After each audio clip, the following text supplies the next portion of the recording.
Caffeine. Caffeine යනු උත්තේජකයකි. එනම් ඔබේ මොළය සහ ස්නායු පද්ධතිය වේගවත් කරන රසායනයකි. එය කෝපි, තේ, සෝඩා සහ ශක්තිජනක පානවල ඇති අතර එයින් සෑම උදෑසනකම බිලියන ගණනක් ජනයා ශක්ති ලබනවා. බොහෝ අයට මෙය හුදෙක් පානයක්ම නොවේ.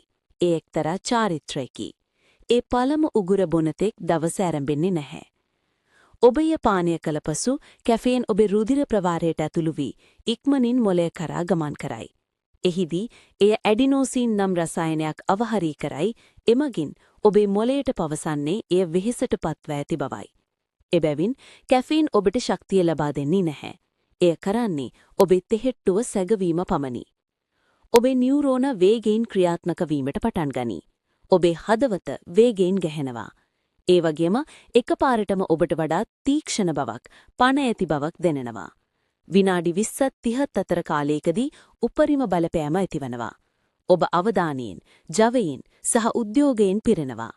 මුළු ලෝකයම වඩාත් පැහැදිලි, පහසු සහ වඩාත් පාලනය කළ හැකි ලෙස දැනෙනවා. මෙය හුදු ප්‍රමෝදයක් නොවේ. මෙය කෝප්පයක අසුරා ඇති විශ්වාසයයි. නමුත් ඔබේ සිරුරය බිංගෙහෙලන විට ඇඩිනෝසින් නැවතත් ගලා එනවා සහ ඔබ අඩපණ වෙනවා. ඒ පැහැදිලි අවධානය නැති වී ගොස් කෝපය, නුසන්සුන්කම සහ සමහර විට තවත් එක කෝපි කෝප්පයක් බීවොත් මෙය හරියාවි කියා සිතෙන්නට පටන් ගන්නවා. කැෆීන් මද වශයෙන් ඇබ්බැහි කරවන සුළුයි. නමුත් ඒ දෛනික පුරුදු අතර සැගවී පවතිනවා. කාලයත් සමග ඔබේ මොළය මෙයට හැඩගැසී ස්වභාවික අවදි බව නිපදවීම අඩු කරනවා. ඔබ සාමාන්‍ය විදිහට ඉන්න තවත් කැෆීන් අවශ්‍යයි. එකපාරටම නැවතුවොත් ඔබට ඒක හොඳින් දැනේවි. හිසරදය, තෙහෙට්ටුව සහ මනස ව්‍යාකූල වීම. අපි ජීවත් වෙන්නේ කෝටියෝන කියර විහිළු කළාට ඒක සංස්කෘතියක් ලෙස වෙස්වලාගත් ඇබ්බැහියෙන් මිදීමේ ලක්ෂණයක්. ඇත්තම කතාව නම් කැෆේන් ඔබව අවදි කරන්නේ නැහැ. ඒ ඔබේ තෙහෙට්ටුව පසුවට කල් දමනවා විතරයි. නිකොටින්.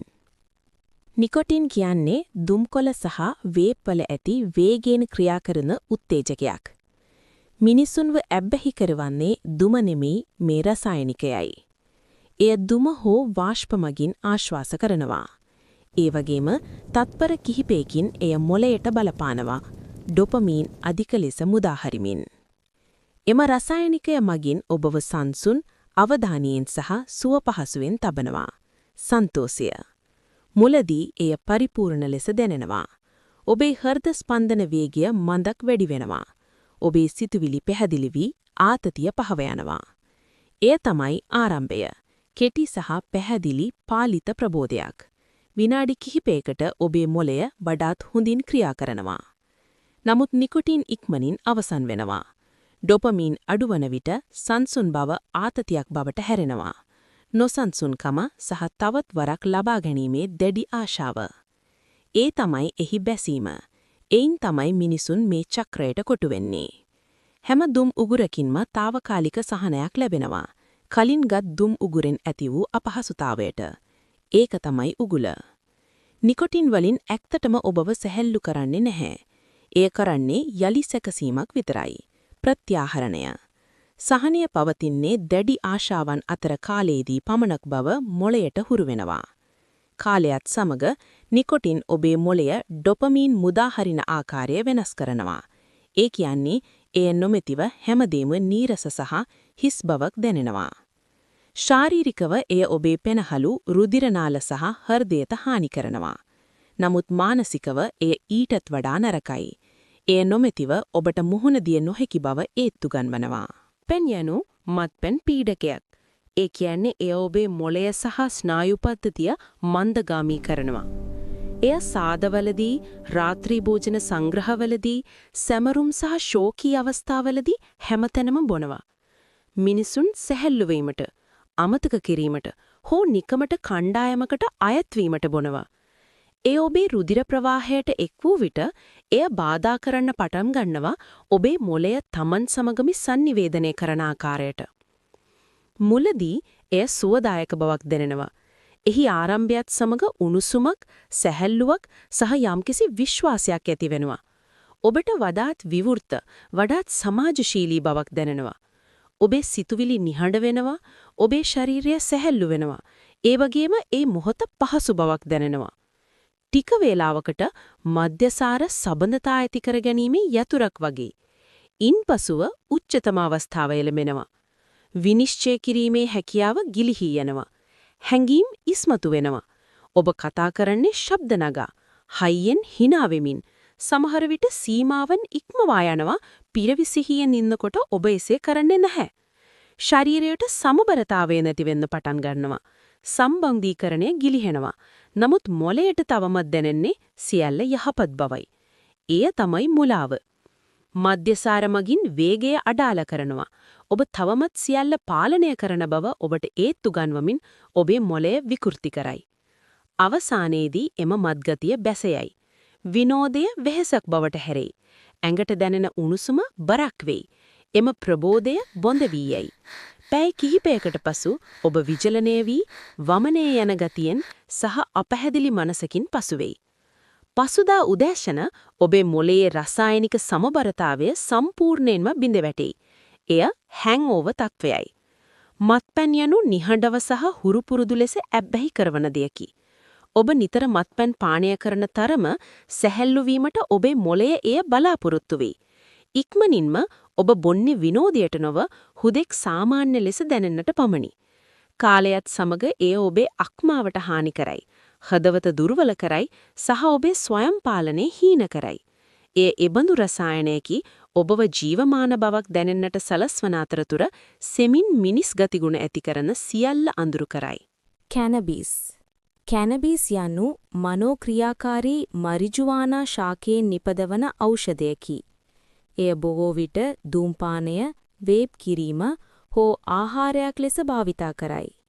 එහි ප්‍රධාන ක්‍රියාකාරී රසායනය THC වේ. එය මොළයේ පවතින එන්ඩොකැනබිනොයිඩ් පද්ධතිය සමග ක්‍රියා කරයි. එය මනෝභාවය, මතකය සහ සංඥානනය පාලනය කරන ජාලයයි. THC රුධිරයට ඇතුළු වූ විට එය වේගයෙන් මොළයට ගොස් බැඳෙන්නේ සාමාන්‍යයෙන් ස්වභාවික රසායනික ද්‍රව්‍ය හසුරුවන ග්‍රාහකයන් සමගයි. ඒවා ඇනැන්ඩමයිඩ් ලෙස හැඳින්වේ. මේවා ඔබට සැහැල්ලුවක් සහ සමබර බවක් දැනීමට උපකාරී වේ. එවිට එහි බලපෑම ආරම්භ වේ. කාලය සෙමින් ගෙව වැටී විට ඔබේ ඉන්ද්‍රියන් තියුණු වන අතර සෑම දෙයක්ම මඳක් විනෝදජනක, උණුසුම් සහ මෘදු ලෙස දැනේ. එහි උච්චතම අවස්ථාවේදී ගංජා මගින් නිර්මාණශීලීත්වය සහ සංසුන් බව වැඩි කිරීම හෝ මාත්‍රාව සහ මානසිකත්වය අනුව ව්‍යාකූලත්වය සහ සැකය ඇති කරලා හැකි. සංගීතය වඩාත් ගැඹුරින් නැසේ. වර්ණ වඩාත් තීව්‍ර ලෙස දැනෙන අතර අදහස් ප්‍රබල ලෙස පෙනේ. එය සාමාන්‍ය යථාර්ථය විකෘති කිරීමක් වන අතර එය සිහිනමය සහ ඒකාග්‍ර බවක් එකවර දැනේ. එහි බලපෑම අඩුවන විට සිතුවිලි මන්දගාමී වේ. කතාව මගහැරේ සහ විඩාව දැනෙන්නට පටන් ගනී. සමහරුන්ට එය සැහැල්ලුයි. තවත් සමහරුන්ට එය බරයි. පසුදා උදෑසන වනතුරු පවතින අදෘශ්‍යමාන මීදුමක් වනි බවක් දැනේ. ගංජා මන්ද වශයෙන් නැබ්බෙහි කරවන සුළුයි. නමුත් බොහෝ දුරට මානසිකවයි. නිතිපතා භාවිතය පෙළඹවීම අඩාල කිරීමටත්, කෙටිකාලීන මතකයට බාධා කිරීමටත්, අධික මාත්‍රාවලින් කාංසාව හෝ බිය ඇති කරලත් හැකියි. මෙය බොහෝ විට හානිකර නොවන දෙයක් ලෙස හැඳින්වුවත්, එය රහසින් වෙනස් කරන්නේ ඔබේ මොළය ලිහිල් වීම හඳුනා ගන්නා ආකාරයයි. කොකේන් යනු ප්‍රබල උත්තේජකයකි. එය නිපදවන්නේ කොකා කොළවලිනි. මේ වඩාත් පොදුවේ සුදු පැහැති කුඩු ලෙස නාසයෙන් උරා බොන අතර දුම්පානය කිරීමට හෝ එන්නත් කිරීමටද හැකියි. මේ රුධිරයට ඇතුළු වූ විට එය මොළය ඩොපමයින් වලින් පුරවා දමයි. ඔබේ ශරීරය එය නැවත අවශෝෂණය කර ගැනීම වළක්වමින්. හදිස්සියෙම ඔබේ මොළය සතුටුදායක සංඥාවලින් පිරී යයි. එහි බලපෑම ක්ෂණිකවම දැනේ. වේගවත් ප්‍රමෝදය, ශක්තිය සහ ආත්ම විශ්වාසය. ඔබගේ හදවත වේගයෙන් ගැහෙනවා. ඇස්වල කළු ඉංගිරියාවන් විශාල වෙනවා. සහ ඔබේ මොළයට විදුලියක් වැදුනා වගේ දැනෙනවා. හැම සිතුවිල්ලක්ම විශිෂ්ටයි කියලා දැනෙනවා. හැම චලනයක්ම පරිපූර්ණයි කියලා දැනෙනවා. ඔබව පරාජය කළ නොහැකි බවක් හැඟෙනවා. උච්චතම අවස්ථාවේදී ඔබ වේගවත්, අවධානයෙන් සහ ජීවී බවින් පිරී සිටිනවා. නමුත් මොලේ ප්‍රතිලාභ පද්ධතිය ඒ වන විටත් එහි ඉන්ධන දහනය කරමින් පවතින්නේ. මේ උද්දීපනය තීව්‍රයි වගේම කෙටි. මිනිත්තු කිහිපයක් ඇතුළත ඩොපමයින් මට්ටම කඩා වැටෙන අතර පසුබාමේ බලපෑම දැඩි ලෙස දැනෙන්න පටන් ගන්නවා. කාන්සාව වැඩි වෙනවා, මනෝභාවය පහත වැටෙනවා සහ විඩාව දැනෙනවා. නැවත සාමාන්‍ය තත්වයට පත්වීමට නම් ඔබට මේ තව තවත් අවශ්‍ය වෙනවා. කොකීන් යනු අධික ලෙස ඇබ්බැහි කරවන සුළු දෙයක්. මොළිය ඉක්මනින් මේ සතුට, පෙළඹවීම සහ සම්බන්ධ කර ගැනීමට ඉගෙන ගන්නවා. පාලනයක් කියා සිතේ. නමුත් එය මායාවකි. සෑම භාවිතයක්ම තවත් එකක් අවශ්‍ය වෙන ලෙස ඔබව හුරු කරයි. කාලයත් සමග එය හදවතට හානි කරයි. රුධිරනාල පටු කරයි. එමෙන්ම මොලේ රසායනය කෙතරම් ගැඹුරින් වෙනස් කරයිද යත් එය නැතිව සතුටක් ලැබීම කල නොහැකි දෙයක් වේ. MDMA එක්ස්ටසි හෝ මෝලී ලෙස වඩාත් ප්‍රසිද්ධ MDMA යනු කෘත්‍රිම උත්තේජකයක් සහ මායාවන් මවන ඖෂධයකි. සාමාන්‍යයෙන් එය පෙත්තක් හෝ කරලක් ලෙස ගිලිනු ලබන්නේ සාදවලදී හෝ ක්ලබ්වලදී. මෙම රසායනික ද්‍රව්‍ය සෙරටොනින්, ඩොපමින් සහ ඔක්සිටොසින් වලින් මොළය පුරවාලයි. මේ හෝමෝන තුන සතුට, තෘප්තිය සහ සැබඳියාව ඇති කරයි. එහි බලපෑම ආරම්භ වන විට ශරීරය පුරා උණුසුමක් පැතිරෙයි. සංගීතය වඩාත් මිහිරි ලෙසත් ආලෝකීය දිලිසීමක් දැනෙනවා. ස්පර්ශීය විදුලියක් වගේ. ඔබට මිතුරන් සහ ආගන්තුකයන් ඇතුළු අවට ඇති සෑම දෙයක් සමගම දැඩි බැඳීමක් දැනෙනවා. මොළය උපරිම සහකම්පනයකින් ක්‍රියා කරනවා. එහි උච්චතම අවස්ථාවේදී සෙරටොනින් මට්ටම ඉහළ යන අතර ලෝකය පරිපූර්ණ බවක් දැනෙනවා. ඔබ පැය ගණනාවක් නටනවා. නොනවත්වා කතා කරනවා. ඔබට අනන්තයක් දැනෙනවා. නමුත් MDMA මගින් මොළයේ ඇති සෙරටොනින් සැපයුම ඉතා වේගයෙන් දහනය කරනවා. පැය කිහිපයක් ඇතුළත මත්ගතිය බැසීම ආරම්භ වෙනවා. හැඟීම් ඔබෙන් ගිලිහී යන අතර ඒ වෙනුවට හිස් බව, ශෝකය හෝ විඩාව දැනෙනවා. එම මත්ගතිය පැමිණි වේගයෙන්ම පහව යනවා. නිතර භාවිතා කළහොත් MDMA මගින් ස්නායු සෛලවලට හානි කරනවා. ඒවා සෙරටොනින් මුදා හරින අතර ස්වභාවික සතුට ළඟා කර ගැනීම දුෂ්කර කරයි.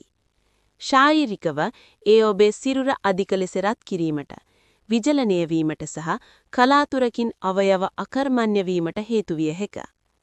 මෙය ආදර ඖෂධයක් ලෙස හඳුන්වන්නේ එමගින් සෙම දෙනා සමග සම්බන්ධ වී ඇති බවක් ඔබට දැනෙන නිසයි.